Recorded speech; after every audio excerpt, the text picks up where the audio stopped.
Welcome to the Simple Doesn't Mean Easy podcast. We are here every week working at simplifying things in our lives, one day at a time, one simple step at a time. If you enjoy this podcast, please leave a review at your favorite place to listen in. I would greatly appreciate it. And well, let's just dive in. I'm your host, Michelle Visser, and this episode, maybe I'm hesitant to dive in because it's one of those embarrassing ones. I'm sharing with you all the mistakes that I made in all of my gardens this year, including the two mistakes that I seem to make every year. But first, a huge shout out to Blue Alpine freeze dryers. They are 25% more efficient than any of their competition. And I have saved hundreds of dollars because of one simple thing. They use standard size trays in their machines. I have 4 sets so I can have food prepared and pre-frozen. And I didn't have to go out and spend hundreds of dollars on ridiculous odd size trays for their machines. And on top of that, most importantly, their customer service is top of the line. Go to Blue Alpine Freeze Dryers, check them out, and be sure you use code soulyrested when you're ready to invest in the best freeze dryer. Okay, so I've been gardening pretty much my whole life. I've been around, my dad when I was a toddler who was planting all of his flowers and all of his vegetable garden stuff. And the second that I had my own piece of land with my husband, the first thing I did when spring hit was I was out there turning over dirt because I wanted to grow food. So it's something I've done forever. And yet, I'm not kidding when I say I think the two, well, okay, I'm sharing with you a lot of mistakes I made this year, but I don't know, as I talk through it, we'll find out, but I think they can all hinge on two main problems. And there's even nice alliteration, so I can poke fun at myself and do it with alliteration. I am really bad at pacing myself well when it comes to gardening. I'm even worse now in my older age than I ever was when I was younger. And maybe that's because when I had little kids, like it was harder to garden. So I didn't dive in full force right away in the beginning of the spring.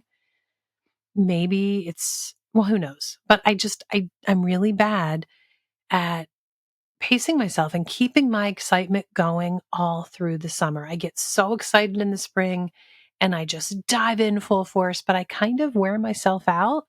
I spend so many hours a day, some days in the garden, that it gets old by the time I'm halfway through summer, which I can't believe I'm saying that because already as summer's dying down and fall is definitely in full force, I'm already kind of missing it. Maybe it's just human nature.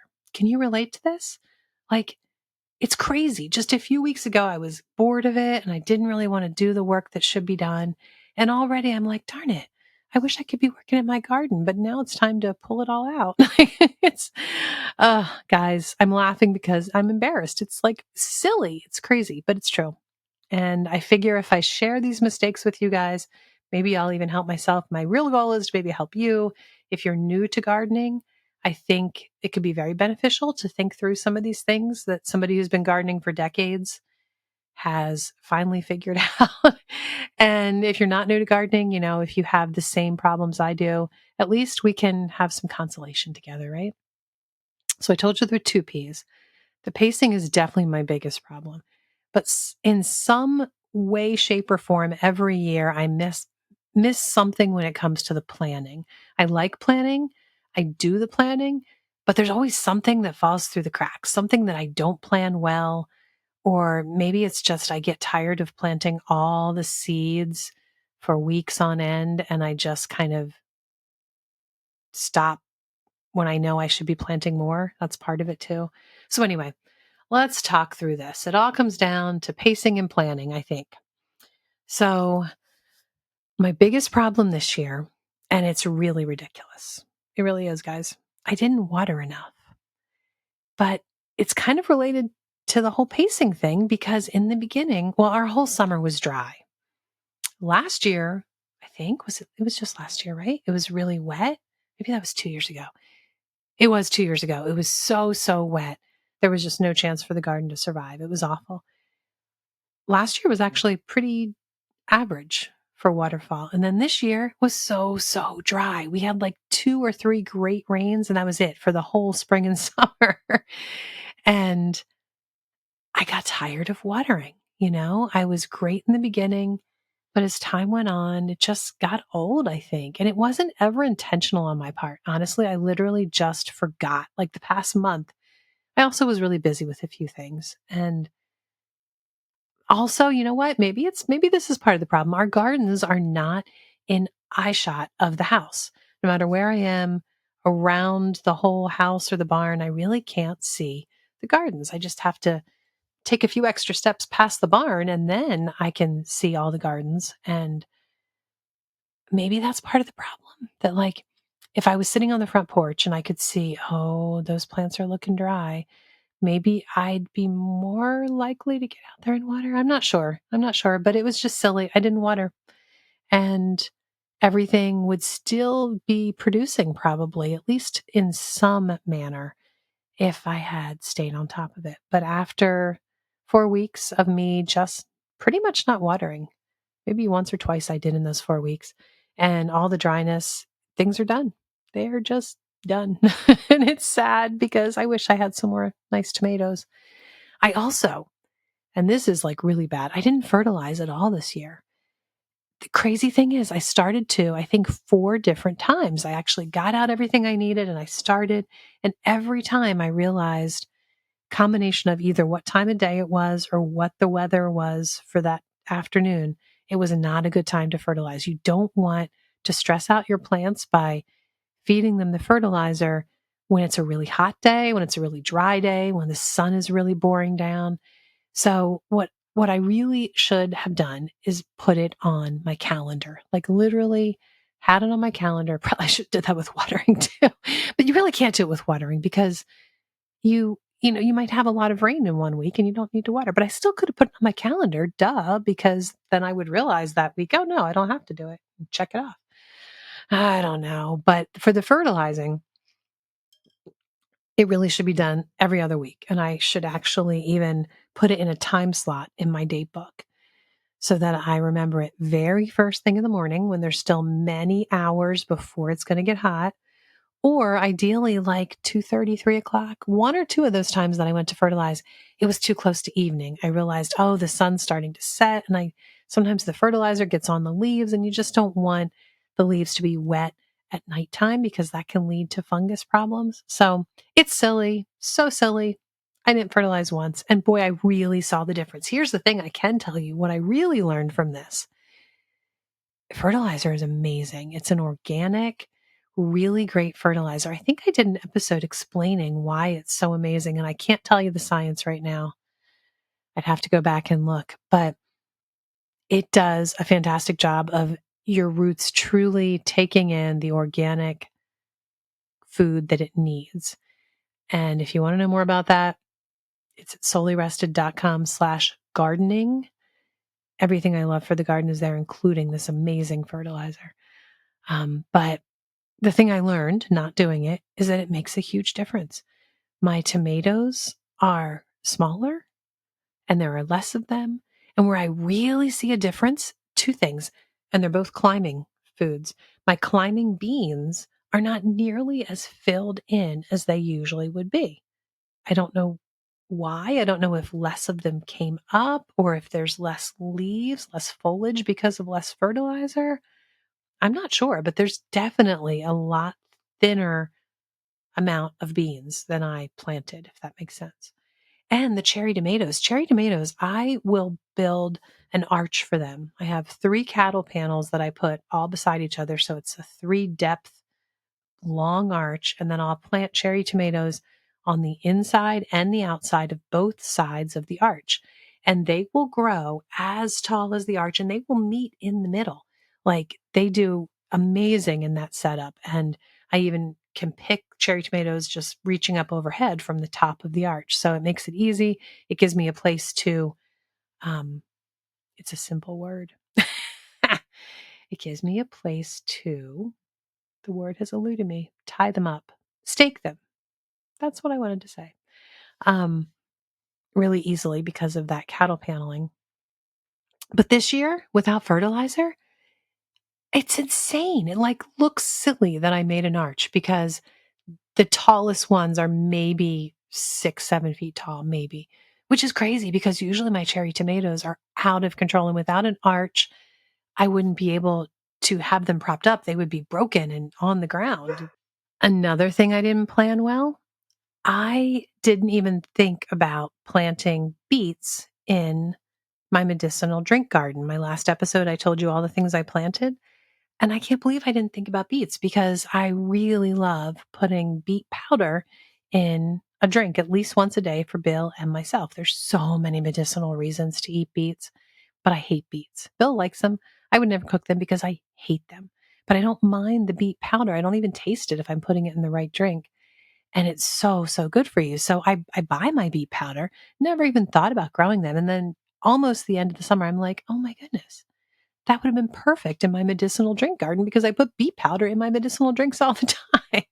So I did plant some because beets do not need a long grow time. But I don't know if I'm going to get anything out of them. They're still pretty small and it's getting pretty late in the season now. So I don't know. Maybe I'll learn something about beets and how quickly they grow and maybe I will get some. But I think probably what I should have did is plant some in the spring and then plant again late summer. And I could have probably had 2 crops of the beets. So anyway, I want to pause here and remind you, hearthandhomesteadstore.com is the best source for clean, non-toxic skincare products that do exactly what they promise. If you go to soulyrested.com/soap, you can see all my favorites, and there are a lot of them. Use code soulyrested and save 15% off of your entire order over at hearthandhomesteadstore.com. This episode is also sponsored by Ilve. It's a brand of oven that is world renowned for its handcrafted approach, where skilled artisans combine traditional Italian craftsmanship with modern technology, and they create the most amazing ovens. See my new baby that I am in love with at soulyrested.com/kitchen and go check out Ilve, ILVE.com for yourself. I also didn't plant enough chicory, but that was for a whole different reason. I knew I wanted to plant chicory, but I think if I remember right, this was because we had planted so much early on, and I was planting a lot of things I don't typically plant because of this new medicinal drink garden I was growing. And I got tired of planting, and I figured, oh, there won't be as much room for the chicory anyway with all these other things I'm planting. I don't know. I don't know what I was thinking. I like had a brain freeze because typically I need about 40 to 50 chicory plants if I want to grow enough chicory for the entire year. And I think I have 6 this year. Maybe there's 8. And it could be that some didn't make it from seed. That's very possible. Can't remember. When you grow like 100 or 200 plants from seed, it's kind of hard to remember that detail, but that might have been the case. But for whatever reason, I didn't plant enough seeds definitely to begin with. At the most, I would have had maybe 10 or 20 because I remember thinking, oh, I won't have as much room this year. Well, that was silly of me. I just need to make the room. And I could have figured it out. I'm sure I could have, especially because I had so many zinnia. I wonder if I don't think I mentioned zinnia in my last episode. Because you know what? I didn't because it wasn't on my original list. And I just shared with you my original list. When the chicory didn't, when I didn't have enough chicory and I realized, oh my goodness, I have so much extra space because I didn't plan that well. I realized I love zinnia. The bees and the butterflies love the zinnia too. So they're really good for all the gardens because the pollinators are attracted. And even hummingbirds will come. It's so cool when you're in the garden and you hear the buzz of their wings, and sure enough, you turn around and there's a hummingbird staring at you. So because they're medicinal and they're good to add to teas, I planted a lot of zinnia in all the area that I had empty because I didn't have any chicory. So I made a mistake too with the zinnia. I'm going out of order on my list. I need to mark this. I made a mistake with the zinnia because I had a whole bunch of seed that I had saved from the prettiest ones in years past. I like saving zinnia seed. So I thought I have so many.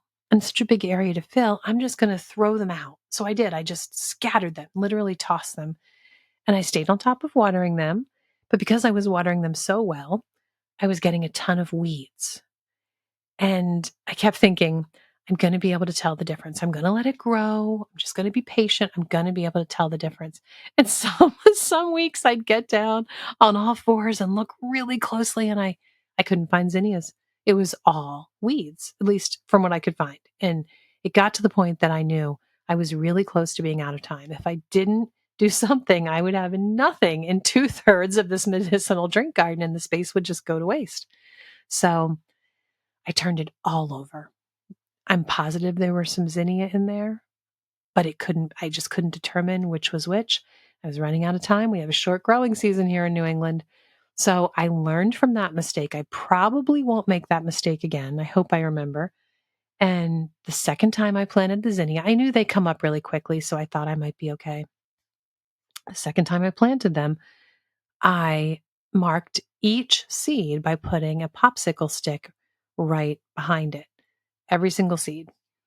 So I knew exactly where they were going to come up. And I could tell, if something started coming up anywhere that wasn't in front of a popsicle stick, boom, I pulled it out right away. So I stayed on top of it. And round two was a success. My zinnias are gorgeous. They did really well. So I was thankful for that. Um, what else? What did I skip on my list? Oh, a fence. I didn't get a fence up. And I think that's because we had so many projects going on outside, like some really big ones. And we had like a lot of equipment and contractors here because we had to redo our septic. It was quite a summer, actually, looking back. No wonder I'm tired. um, but I should have put a fence around the garden because it was just so frustrating. Has it been 2 or 3 summers now? I think it's only been two that I didn't have an actual gate. What I do because of deer and a lot of other rodents, I needed some kind of a fence. But I just put up a temporary one that was just temporarily like connected to the next garden's fence. So every time I go in the garden, I have to unconnect it, let it kind of roll off. Sometimes it rolls onto the young plants and gets in my way. So it's really kind of a pain. And here I am at the end of the summer, sick of dealing with it. So I don't even go in that garden a lot of days. I just kind of glance in to see if it needs something, but I'll just ignore it because it's a pain to get into. So I've really got to learn from that mistake. Next year, I've got to have Bill help me get an actual fence around it with an actual gate. Last year, I had a good excuse because I really wasn't sure if the size was what I wanted. Wasn't really sure if I was going to keep it. But now I think it's going to be a permanent fixture. So next year, hopefully, I'll be on top of that in the spring, and I'll actually have a gate around it. I didn't plant enough medicinal echinacea. I definitely need to plant more. I actually, I don't, I think I just bought one pack of it and it was just a very small pack and only two of them lived, like out of different problems from when I was trying to grow them under the lights. And then once I got them in the garden, a few died. So definitely I need to plan better. Like if I think I only want 5 of something, I need to plan better for how many I'm planting and not just plant 5 seeds because I will do that. I don't know why I haven't learned after all these years. You probably should plant twice as many seeds. But I know why. I know what it is. I'm always growing my area, expanding my gardens. So I'm always growing more seedlings every year and I've maximized my space. So next year I either need to expand with a whole nother shelf, another light setup, or I just need to kind of winnow down what I'm planning. But that's what it was. I knew I just didn't have space to plant twice as many of all these different flowers that I was really just experimenting with this year. So now that I've experimented with all of them and I know which ones I really like, hopefully next year I'll be able to decide really with real certainty which ones I definitely want and know which ones I want to plant more seeds of. I hope. Also, I want more lemon balm. I have grown lemon balm at least 4 or 5 years now. And I don't know why until this year, as I was making my list. By the way, I highly recommend this at the end of the year, your gardening season. make your list of what you did wrong. Make your list of what you really did grow, how it worked, how it didn't work, what you want to do differently next year, because you think you'll remember it next year, but January is going to roll around and you're not going to remember it for two reasons. One, it's just too far in the past. And two, like you're in a different mindset. At least I am in January. I'm not even in a mindset of garden, if that makes sense. So the planning I do in January is not as good as the planning I'll do end of the summer to really narrow down what I should do next year. So, I've never really thought about this until I went to make this list. I don't know why, but I need more lemon balm. I don't have enough. I like to make lemon balm tinctures. I love it in my teas. It's a great seasoning in your cooking. It's just a really, really great herb. And it helps a lot with, um, I was going to say with seasonal depression. It's not necessarily for seasonal depression, but it definitely helps with mood and anxiety. And I do battle seasonal depression in the long winters here. So I want a lot of lemon balm on hand. And I don't know why I've never made a note of it, never thought of it. I always just plant a few plants and put them in pots. Now, I will tell you why I first did it that way. Lemon balm can be very invasive. Anything in the mint family is very invasive. So I never plant my mint in the ground. But next year, I think I've made a note for myself. We'll see if I still feel the same way come next spring. But I really think I want to have a raised bed. I've never done a raised bed, a whole raised bed filled with lemon balm. That's what I'm thinking. Maybe even a whole raised bed filled with one of my favorite mints too. I don't know. That thought just came to me. But the raised bed will help contain it. It won't totally contain it. You'll still have to stay on top of it, but it will definitely help contain it and it will keep the roots contained from spreading. Both of those plants will, how do I want to say it, bend down and form a root on their stem. So you'll get more plants even outside of your raised bed if you don't stay on top of it. But anyway, I definitely want more lemon balm, and I think I'm going to do that next year. And is that it? That's it. Okay. I thought I had more things to be embarrassed about. Okay. That wasn't too bad, was it? So that's what I'm going to do differently next year. And maybe one of those things is something that will help you as you think about what you might want to do differently next year. If you do grow a garden, definitely get out a journal, start one if you haven't already, or start a digital journal. Make your notes of how this season went, what you'd like to do better next year, and what you want to grow that maybe you didn't grow this year that you want to have more of, or that you want to just grow in general. And then when it's January and time to order your seeds and really get planning, you'll have two benefits. You'll have the excitement of the January thoughts and longing to be outside and in the garden, and you'll have your notes of your wise self after a long, maybe difficult season of growing. So that's my advice for what it's worth. Obviously, I'm far from knowing what I'm doing, but I'm learning. I am definitely learning. So I hope that was helpful and encouraging in some way. Thanks for listening, friends. Oh, before we end, there's one more thing I have to tell you. The next few episodes, I'm really excited. I am going back to the vault, the archives, and I am pulling out some of the best episodes, some of the favorites, some of the ones that have been listened to the most. And I'm going to be sharing those in the weeks ahead. The real reason, I'll be honest, I'm working on a really big project. I'm really excited. I debated about if I could tell you what it was, but I still can't. I don't think I can. I have to wait because I haven't had approval to share.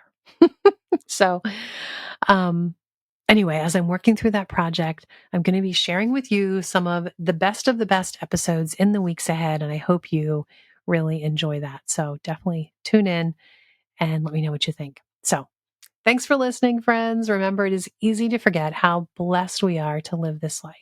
So enjoy the simple, everyday efforts. They might not be easy, but it's a good life.